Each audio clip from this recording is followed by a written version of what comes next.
Primary ইন্টারভিউয়ের বিজ্ঞপ্তি প্রকাশিত হয়ে গেল। তো এই অবস্থায় দাঁড়িয়ে আমাদের সকলের মনের মধ্যে একটাই প্রশ্ন যে এখন আমি কি করব।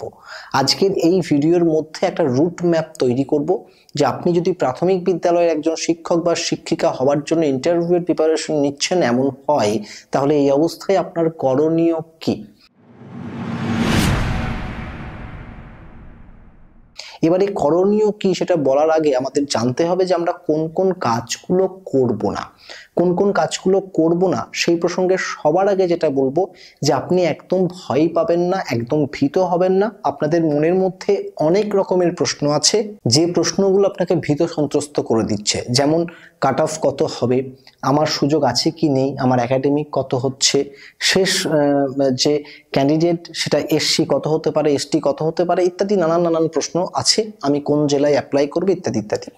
এবারে দেখুন, এই যা কিছু চিন্তা ভাবনা যেগুলো আপনাকে পিছিয়ে দিচ্ছে, তো সবার আগে সেই সকল চিন্তা ভাবনা থেকে বেরিয়ে আসতে হবে। যেমন ধরুন কাট অফ কত সেই নিয়ে ভিডিও হচ্ছে, আপনাকে সেটা দেখলে চলবে না, কারণ আপনি দেখলে সব সময় কিন্তু ডিমোটিভেট হবেন। সেই ভিডিওগুলো দেখে আপনি কিন্তু মোটিভেশন পাবেন না। বারবার মনে হবে যে সকল ক্যান্ডিডেট আপনার থেকে এগিয়ে রয়েছে, আপনি সবার থেকে পিছনে দাঁড়িয়ে রয়েছেন। এবং এর মধ্যে দিয়েই যখন আপনার মনের মধ্যে ভয় জন্ম নেবে, আপনার মনের মধ্যে ভীতি জন্ম নেবে, তখন সেটা কিন্তু আপনার প্রস্তুতির পথে বাধা হয়ে দাঁড়াবে। তাই সবার আগে অন্য কারোর সঙ্গে নিজেকে তুলনা করাটা বন্ধ করতে হবে এবং ভাবতে হবে যে আমি সেরা, আমি সব থেকে ভালো। কারণ আপনি যখন ডিমোটিভেট হয়ে পড়বেন তখন কিন্তু সেই অবস্থাটা আপনাকে ইন্টারভিউ বোর্ডে কোনো হেল্প করবে না।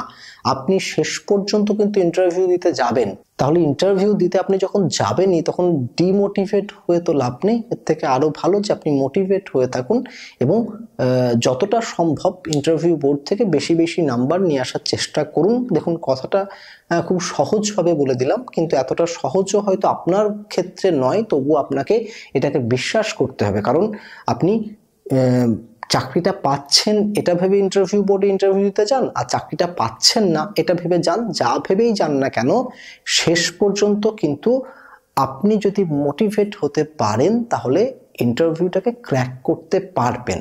আর অযথা ভয় পেয়ে যখন আপনি ইন্টারভিউ বোর্ডে যাবেন তখন কিন্তু পারলেও শেষ পর্যন্ত সবটা শেষ হয়ে যাবে।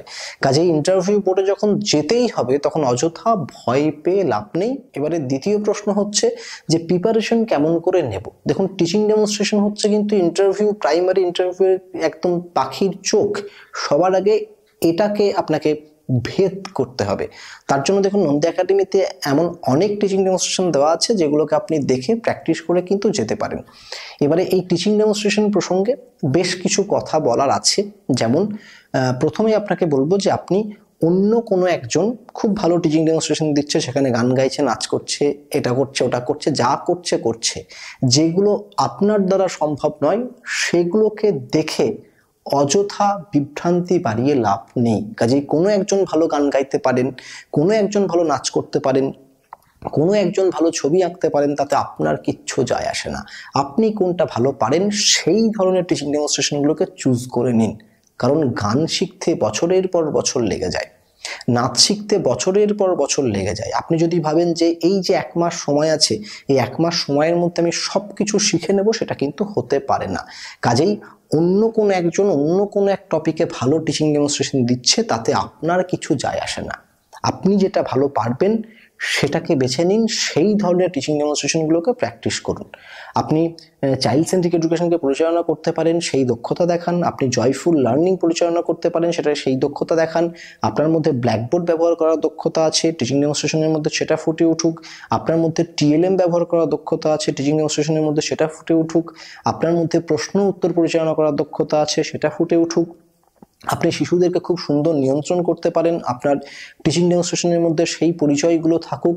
এবং সবার শেষে আপনি খুব সুন্দর পাঠ উপস্থাপন করতে পারেন, আপনার টিচিং ডেমনস্ট্রেশনের মধ্যে সেই পরিচয়টা থাকুক। শুধুমাত্র গান, নাচ, কবিতা, ছড়া এছাড়া চাকরি পাওয়া যাবে না, এছাড়া টিচিং ডেমনস্ট্রেশন হবে না, এমন কোনো কিচ্ছু না। আমাদের চ্যানেলে এই ধরনের প্রচুর টিচিং ডেমনস্ট্রেশন দেওয়া আছে। আপনি যদি ভালো গান গাইতে পারেন সেই ডেমো দিতে পারেন, আপনি ভালো গান গাইতে পারেন না আপনার জন্য ডেমো রয়েছে, আপনি ভালো নাচ পারেন, আপনি ভালো কবিতা পারেন, আপনি ভালো ছবি আঁকতে পারেন, সেগুলোর জন্য টিচিং ডেমনস্ট্রেশন দেওয়া আছে। আপনি এগুলো পারেন না, দাঁড়িয়ে দাঁড়িয়ে খুব সুন্দর পাঠ উপস্থাপন করতে পারেন, সেই ভিডিও দেওয়া আছে।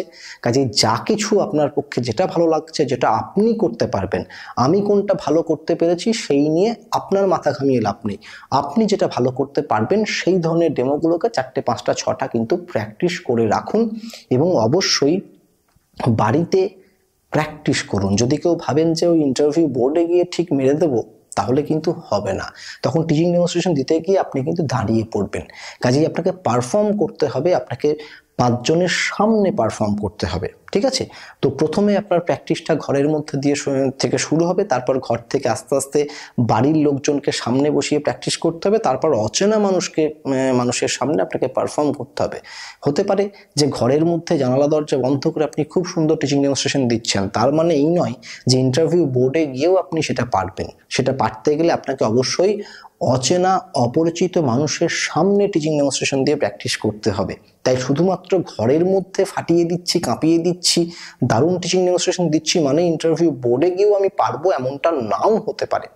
তার জন্য চেষ্টা করতে হবে যে ডেমোটা আপনি প্র্যাকটিস করছেন সেটা বন্ধ ঘরের মধ্যে না করে তাকে বাইরে নিয়ে যান বা অচেনা মানুষের সামনে টিচিং ডেমনস্ট্রেশন দিন। আমার মনে হয় তাহলে ইন্টারভিউ বোর্ডে গিয়ে আপনাকে সেটা যথেষ্ট সাহায্য করবে। এবারে প্রশ্ন উত্তরের প্রসঙ্গে আসি। দেখুন, ইন্টারভিউয়ের কোশ্চেনের কিন্তু কোনো শেষ নেই। কোথা থেকে কোনো একজন আপনার জন্য কোন 5টা প্রশ্ন ভেবে রেখেছেন সেটা কেউ বলতে পারে না।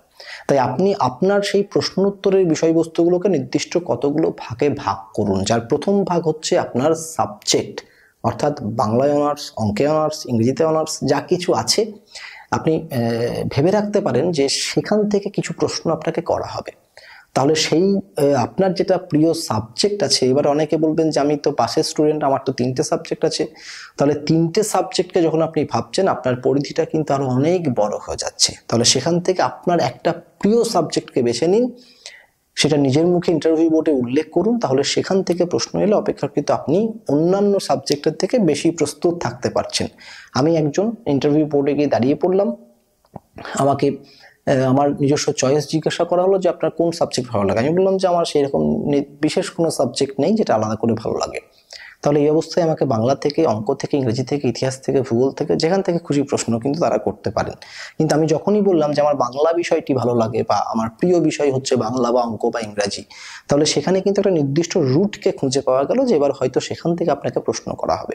তাহলে সাবজেক্ট সেখান থেকে পড়াশোনা করে কিন্তু কোনো নির্দিষ্ট একটি সাবজেক্টে যতটা বেশি দক্ষতা অর্জন করা যায় এই সীমিত সময়ের মধ্যে সেটা চেষ্টা করুন।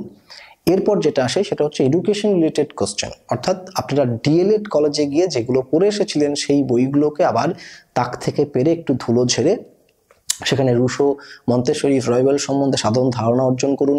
বিভিন্ন শিক্ষা কমিশনগুলি সম্বন্ধে, বিভিন্ন শিক্ষাবিদদের সম্বন্ধে, তাদের বিভিন্ন পরীক্ষা নিরীক্ষা গবেষণা সম্বন্ধে, ভারতবর্ষের শিক্ষার ইতিহাস সম্বন্ধে, যেমন কোঠারি কমিশন, যেমন 8টি 2009, এই যে টপিকগুলি রয়েছে যেগুলো শিক্ষার সঙ্গে সম্পর্ক রাখে এবং যে টপিকগুলি অবশ্যই ডিএলএড কলেজে আপনি পড়ে এসেছেন সেটা একটা আলাদা বিষয় গেল, সেগুলোর সম্বন্ধে ধারণা অর্জন করুন। তাহলে প্রথমে আপনার একটি সাবজেক্টকে বেছে নিন, সেই সাবজেক্ট সম্বন্ধে সাধারণ পড়াশোনা করুন। দ্বিতীয়, এডুকেশনের সঙ্গে সম্পর্কিত অর্থাৎ ডিএলএড কলেজে আপনাকে যেগুলো পড়ানো হয়েছিল সেগুলো সম্বন্ধে ধারণা অর্জন করুন। এবং তৃতীয় হচ্ছে পরিস্থিতি নির্ভর প্রশ্ন। এই পরিস্থিতি নির্ভর প্রশ্ন ইন্টারভিউ বোর্ডে কিন্তু প্রচুর জিজ্ঞাসা করা হয়। যে সকল প্রশ্নগুলো কিন্তু মুখস্থ করার কোনো প্রয়োজন নেই, একটু বিষয়বস্তুগুলো বুঝে গেলে আর একটু কথা বলার দক্ষতা অর্জন করতে পারলেই কিন্তু এই ধরনের প্রশ্নগুলির উত্তর দেওয়া যেতে পারে। এবারে আমরা আমাদের যে পেইড ব্যাচ সেখানে কিন্তু নোট দিয়ে থাকি এবং টিচিং ডেমনস্ট্রেশনের ভিডিও আপনাদেরকে দিয়ে থাকি। কেউ চাইলে উপরের যে হোয়াটসঅ্যাপ নাম্বারটা আছে সেখানে আমাদের সঙ্গে যোগাযোগ করতে পারেন। না চাইলেও কোনো সমস্যা নেই, শুধুমাত্র এই চ্যানেলটির সঙ্গে থাকলেই কিন্তু আপনি ইন্টারভিউয়ের দৌড়ে অনেকটা এগিয়ে যাবেন। বেশ, তাহলে দেখুন সাবজেক্টের যে বিষয়বস্তুগুলো আমরা মোটামুটি 3টে ভাগে তাকে ভাগ করতে পারলাম। একটা হচ্ছে যে আমার নিজস্ব সাবজেক্ট, হ্যাঁ, যে সাবজেক্টে আপনাকে কেউ হেল্প করতে পারবে না, একমাত্র আপনিই আপনাকে হেল্প করতে পারবেন, এর বাইরে কেউ পারবে না। দ্বিতীয় হচ্ছে এডুকেশন রিলেটেড কোশ্চেন, যে এডুকেশন যেগুলো আপনারা ডিএলএড কলেজে পড়ে এসেছিলেন সেই সংক্রান্ত সেখান থেকে কিছু প্রশ্ন উত্তর, এবং 3 নম্বর হচ্ছে পরিস্থিতি নির্ভর প্রশ্ন উত্তর, যে বিভিন্ন পরিস্থিতির পরিপ্রেক্ষিতে যে কথাগুলো বেরিয়ে আসে সেখান থেকে কিছু প্রশ্ন উত্তর, এবং 4 নম্বর যেটা রয়েছে সেটা হচ্ছে সমসাময়িক বিষয়বস্তু, সেখান থেকে কিছু কিছু প্রশ্ন ইন্টারভিউ বোর্ডে করা হয়। যেমন ধরুন এখন যে এসআইআর চলছে, কেন চলছে, না চললে কি ক্ষতি হতো, আমরা কি মনে হয় যে ভারতবর্ষের বুকে এখন পশ্চিমবঙ্গে দাঁড়িয়ে এসআইআর কি প্রয়োজন আছে, ইত্যাদি যেগুলো সমসাময়িক বিষয়বস্তু সেগুলো সম্বন্ধে সাধারণ কিছু কথা হতে পারে। এবারে ইন্টারভিউয়ের যে কোশ্চেন, সেই ইন্টারভিউ কোশ্চেনকে আপনি দুটো ভাগে ভাগ করুন। একটা হচ্ছে স্মৃতি নির্ভর কোশ্চেন, যেগুলোকে আপনাকে স্মৃতি থেকে উত্তর দিতে হয়, মুখস্থ করে উত্তর দিতে হয়। আর একটা হচ্ছে যেটা আপনি আত্মস্থ করেন কোনো একটা বিষয়কে, সেখান থেকে সাধারণভাবে কিছু উত্তর নিজের মুখে গুছিয়ে বলতে পারেন। এবারে স্মৃতি নির্ভর প্রশ্নের ক্ষেত্রে আপনি যদি 100টা প্রশ্ন মুখস্থ করে যান, তাহলে দেখা যাবে যে সেখানে গিয়ে নির্দিষ্ট সময়ে আপনি 10টা প্রশ্নের উত্তর দিতে পারছেন, তার থেকে বেশি প্রশ্নের উত্তর দিতে পারছেন না। কাজেই যেগুলো মুখস্থ করবেন সেগুলো সলিড মুখস্থ করতে হবে। যেমন আপনারা যখন টেট দিতে গেছেন তখন দেখুন একটা নির্দিষ্ট বিষয় সম্বন্ধে সাধারণ ধারণা অর্জন করেছেন, সেখানে 4টে করে অপশন দেওয়া ছিল, তার মধ্যে একটা সঠিক উত্তরে কিন্তু আপনার চোখ চলে গেছে। কিন্তু ইন্টারভিউ বোর্ডে সেই স্মৃতি নির্ভর প্রশ্নগুলোর কিন্তু 4টে করে অপশন নেই। কাজেই শুধুমাত্র চোখে উত্তর লাগিয়ে নিলে হবে না, যদি মুখস্থ করতেই হয়, যদি পড়তেই হয়, তাকে সম্পূর্ণ রকম করে মুখস্থ করতে হবে, এবং যে কোনো অবস্থায় আপনার সেগুলো মনে পড়ছে কিনা সেটা দেখার জন্য মক দিতে হবে। প্রয়োজনে আপনি আপনার বাড়ির লোককে একটা কোশ্চেন সেট দিয়ে দিন, দিয়ে তাকে বলুন, বাড়ির লোককে বলুন যে আমাকে সেই প্রশ্নগুলো করতে। আপনি দেখুন যে নির্দিষ্ট একটা প্রেশারের মধ্যে আপনি রেসপন্স করতে পারছেন কিনা, যদি পারেন খুব ভালো। তাহলে এই নির্দিষ্ট একটা প্রশ্ন গেল। আরেকটি প্রশ্ন হয় যেগুলো আমরা আমাদের অভিজ্ঞতা থেকে কথা বলার দক্ষতা অর্জনের মধ্যে দিয়ে কিছু প্রশ্নের উত্তর দিতে পারি। এবারে এগুলি হচ্ছে খুব মজার বিষয়। এই প্রশ্নের উত্তরগুলি দেওয়ার জন্য এতটা মুখস্থ করার প্রয়োজন হয় না, তার থেকে আরো বেশি প্রয়োজন হয় কথা বলতে পারার দক্ষতা অর্জন করতে পারা। একটা নির্দিষ্ট বিষয় নিয়ে কি আপনি দীর্ঘক্ষণ কথা বলতে পারছেন? যদি দীর্ঘক্ষণ কথা বলতে পারেন, যদি শব্দচয়ন ঠিকঠাক হয়, যদি শব্দের উচ্চারণ ঠিকঠাক হয়, একটা নির্দিষ্ট প্রশ্নের উত্তর কোনখান থেকে কতটুকু বলবো সেটা যদি ঠিকঠাক হয়, তাহলে কিন্তু এই ধরনের প্রশ্নগুলো আপনাকে খুব একটা বেশি মুখস্থ করতে হবে না। তাহলে ইন্টারভিউ বোর্ডের যে কোশ্চেন সেগুলোকে আমরা মূলত 4টি ভাগে ভাগ করতে পারলাম। প্রথম ভাগ হচ্ছে আমার সাবজেক্ট, দ্বিতীয় হচ্ছে এডুকেশন, তৃতীয় হচ্ছে পরিস্থিতি নির্ভর প্রশ্ন, এবং চতুর্থ হচ্ছে সমসাময়িক বিষয়বস্তু। এবং সেই প্রশ্নের ধরনগুলিকে আবার দুটো ভাগে ভাগ করতে পারলাম। একটা হচ্ছে যেটা স্মৃতি নির্ভর প্রশ্ন, তাকে একদম হুবাহু পুঙ্খানুপুঙ্খ মুখস্থ করবেন, তবেই ইন্টারভিউ বোর্ডে গিয়ে বলতে পারবেন, না হলে মনে পড়বে না।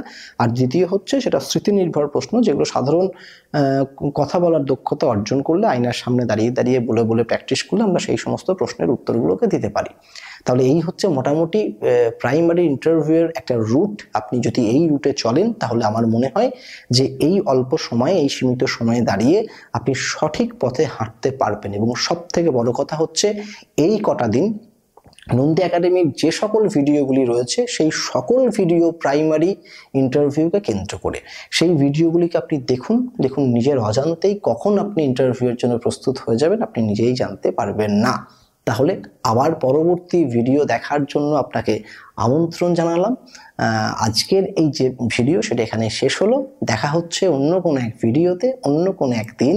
ততক্ষণের জন্য আপনার এই বন্ধু বিশ্বদীপ নন্দীকে বিদায় দিন।